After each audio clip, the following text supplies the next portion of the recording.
Uning issiq nafasi yuzimga urilganda men butun dunyoni unutgan edim. Qulog'im ostida shivirlagan so'zlari ehtirosli bo'lsalari. O'sha tunda men o'zimni malikalardek, dunyodagi eng sevikli ayoldek his qildim. Men unga borlig'imni topshirdim. Lekin tong otganda ertak o'rnini shafqatsiz, muzdek haqiqat egalladi. Assalomu alaykum, sirlarini tun qorong'usida o'z qalbida qulflab yashaydigan dardli azizlarim. Hikoyachi Momo kanaliga yana bir bor xush kelibsiz. Bugun men sizga ehtiros, ishonch va shafqatsiz xiyonat haqida, o'zim bilib turib kirgan yolg'onlar haqida gapirib beraman. Videoni oxirigacha tomosha qiling, chunki bu hikoya balki sizni katta xatodan asrab qolar. Marhamat, qulayroq joylashib oling, biz boshladik. Men 21 yoshdaman.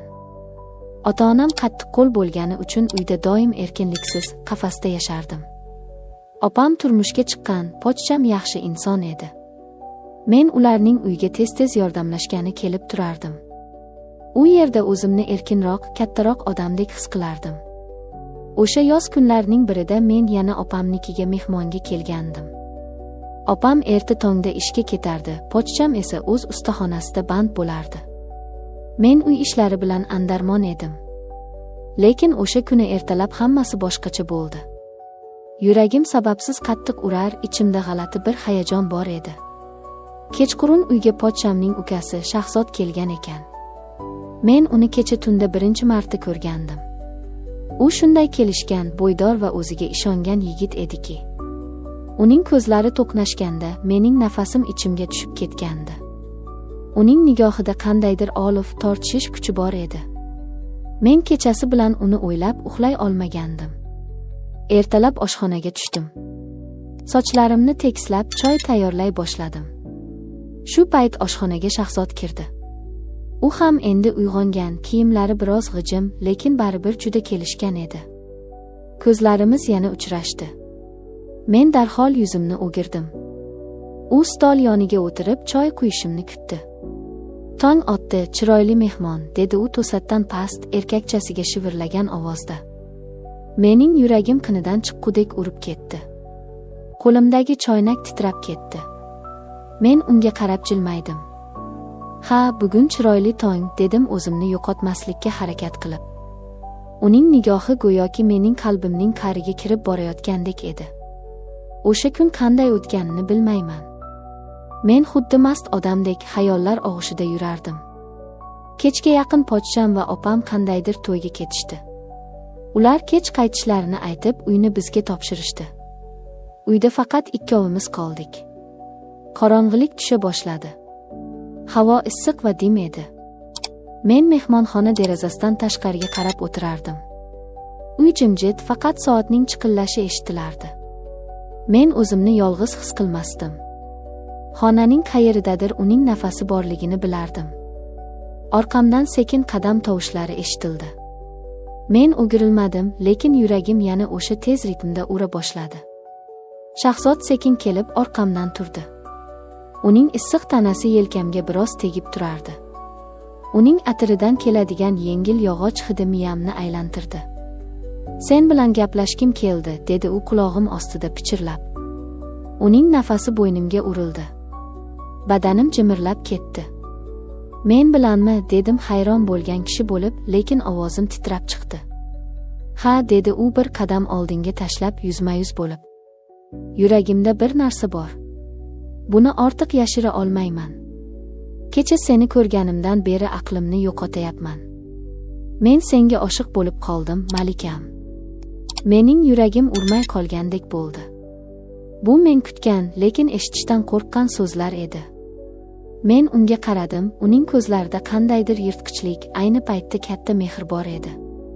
Men go'yoki sehrlangandek edim. Men ham seni birinchi ko'rgan kunimdayoq shunday his qildim, dedim qaltirab, bor haqiqatni aytib. Shahzod menga yana bir qadam yaqinlashdi. Oramizda deyarli masofa qolmadi. Uning qaynoq nafasi yuzimga urildi. U qo'llarimni ushladi. Uning barmoqlari shunday issiq ediki, mening muzdek qo'llarimni isitib yubordi. Ko'zlarimiz uzoq to'qnashdi. Men uning ko'zlarida o'z qismatimni ko'rayotgandek edim. So'ng lablarimiz asta-sekin yaqinlashdi. Va o'sha bo'sa. Bu mening hayotimdagi eng shirin, eng gunohkor lahza edi. Bu yuragimizdagi barcha yashirin tuyg'ularning yorilishi, qafasdan qochishi edi. U kecha haqiqatan ham sehrli edi. Ehtirosli, yovvoyi va shirin. Har bir nafas, har bir teginish mening hali ochilmagan qalbimni, ayolligimni uyg'otardi. Shahzod qo'llarimni asta ushlagancha meni o'ziga qattiqroq tortdi. Yuragim ko'ksimdan chiqib ketgudek urardi. Biz bir-birimizga shu qadar yaqin edikki, oramizda hatto havo ham qolmagandi. Lablarimiz yana bir-biriga tegdi. Bu safar u qattiqroq, ehtirosliroq, butunlay o'ziga bo'ysundiruvchi bo'lsa edi. Uning katta, issiq qo'llari bellarimni mahkam quchdi. Men uning ko'kragiga boshimni qo'ydim. Uning yuragi ham tez urayotganini eshitdim. Bu meni tinchlantirdi, u ham meni istaydi degan ishonchni berdi. Nafaslarimiz og'irlashib borardi. U meni asta qo'limdan yetaklab mehmonxonadagi katta divanga olib bordi. Biz yonma-yon o'tirdik. Nigohimiz bir-biriga qadalgan, nafaslarimiz bir-biriga aralashgan holda jim turardik bir lahza. Shahzod mening yuzimga tushgan sochlarimni ohista silab orqaga tashladi. Uning ko'zlari chaqnab turardi. "Sen juda go'zalsan", deb pichirladi u. So'ng lablarimdan yana o'pdi. Bu safar bo'lsa shu qadar chuqurroq, kuchliroq ediki, men butunlay boshim aylanib ketayotganini his qildim. Qo'llari bilagimdan asta yelkamga sirg'alib, butun tanamda shirin titroq uyg'otardi. Men unga qarshilik qila olmadim. Yo'q, men qarshilik qilishni umuman istamasdim. Nafsim, ayollik instinktlarim uyg'ongan, yuragim esa bu shirin lahzaning hech qachon tugashini istamasdi. U meni divanga yotqizdi. Ko'zlarida kuchli yong'in, qo'llarida g'alati mehr, tanasida esa chidab bo'lmas ehtiros bor edi. Lablarimiz, tanalarimiz birlashdi. Har bir harakat ham shoshqin, ham ehtiyotkor edi. U meni o'z ismimsiz, irodasiz, faqatgina hissiyotlardan iborat bo'lgan vujudga aylantirardi. U meni haqiqiy ayol qilardi. Yuragimda ham, tanamda ham men unga butunlay tegishli edim o'sha tunda. Tun juda uzoq, ehtiros va gunohga to'la edi. Biz bir-birimizga to'liq berildik.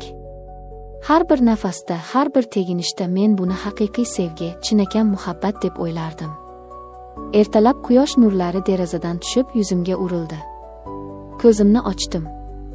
Shahzod yonimda, yalang'och tanasiga choyshab tortgan holda yotardi. U uxlab yotardi. Uning qo'llari hamon mening belimda edi. Men o'rnimdan qimirlamadim. Men hayotimda ilk bor o'zimni to'liq, kimgadir kerakli va chinakam sevikli ayoldek his qilgandim. Men bu tun bizning uzoq va baxtli hayotimizning debochasi deb o'yladim.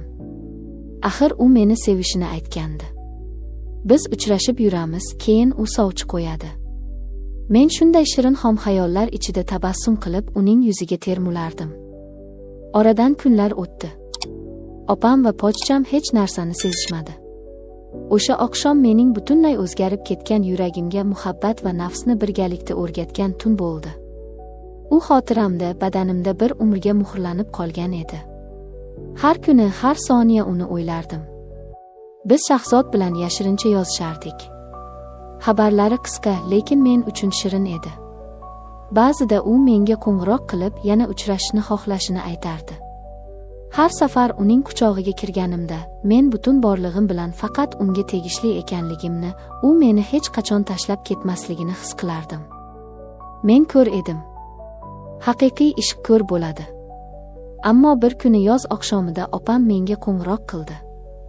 Odatdagidek suhbatlashdik, keyin u to'satdan xursand ohangda dedi: "Bilasanmi, Laylo, pochchangning ukasi, Shahzod yaqin orada unashtirilarkan.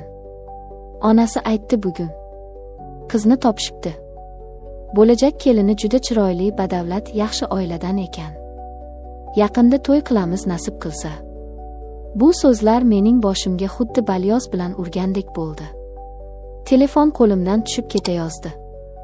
Dunyo ko'zimga zindon bo'ldi. Atrof gir aylanib ketdi. Yuragim muzlab qoldi, nafas ololmay qoldim. Qanday qilib? U axir meni sevardi-ku.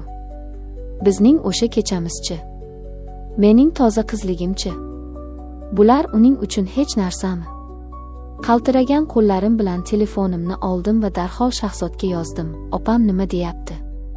Bu gaplar rostmi? Sen unashtirilyapsanmi? Xabar darhol yetib bordi, lekin javob yo'q. 1 soat o'tdi, 2 soat o'tdi. Men devorga qarab o'tirgancha ko'z yoshlarim bilan qon yutardim. Nihoyat telefonim jiringladi.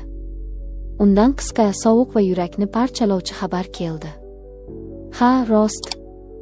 Men ota-onamni rad eta olmadim. Bu ularning kelishuvi. O'z oilamning obro'si uchun shunday qilishga majburman. Kechir meni. O'sha kecha haqiqatan ham yuragimda eding, lekin hayot boshqa tomonga olib ketdi. Baxtli bo'l. Men telefonga termulib qotib qoldim. Kechir meni degan so'zdan ko'ra insonni ko'proq qon qaqshatadigan, o'ldiradigan so'z yo'q edi bu dunyoda. Men unga ishonib tanamni, toza qalbimni, butun borlig'imni bergandim. O'z nomusimni, tarbiyamni bir kechalik ehtirosga, uning yolg'on so'zlariga almashtirgan edim. U esa bularning evaziga meni bir ondayoq unutdi. Mening nafsimni qo'zg'atib, his-tuyg'ularimni o'tin qilib yoqib tashlagan yigit endi xotirjamgina boshqa, toza qizga uylanmoqchi edi. O'sha tunni eslashni ham xohlamayman. Men yondim, baqirib yig'ladim, ko'z yoshlarim yostiqni emas, butun hayotimni ho'l qildi. Men o'z qadrimni, o'z baxtimni o'z qo'llarim bilan harom qilgan edim. Yuragimda bu voqea chuqur iz qoldirdi.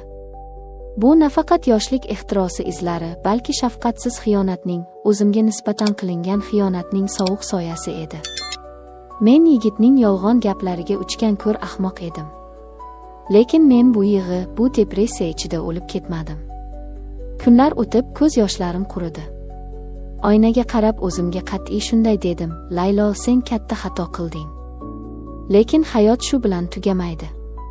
Endi men undan, o'sha Shahzoddan 1000 marta kuchliman. Endi men o'zimni sevaman. Endi hech qachon yuragimni, eng aziz narsamni kimningdir vaqtincha mehri uchun arzon garovga qo'ymayman. Bu dars menga juda qimmatga tushdi, lekin bu meni ayol sifatida, inson sifatida qotirdi. Aziz qizlar, ayollar. Nafsmi, yolg'on muhabbatmi, yo qandaydir ehtiros. Agar bularning bari zarracha qadr-qimmatingizni, kelajagingizni toptaydigan bo'lsa, qoching. Shirin so'zlarga uchmang. Chinakam erkak sizni kechasi divanga emas, yorug' yuz bilan ota-onangiz oldiga olib boradi. Agar bugungi hikoyamiz sizni ozgina bo'lsa ham o'ylantirgan bo'lsa, videoga like bosing va kanalimizga obuna bo'lishni unutmang. Fikrlaringizni, dardingizni izohlarda yozib qoldiring, biz hammasini o'qiymiz. Keyingi videolarda nafaqat dardli qismatlar, balki hayotiy darslar ham sizni kutmoqda. O'zingizni asrang. Siz bilan Hikoyachi Momo kanali bo'ldi. Ko'rishguncha.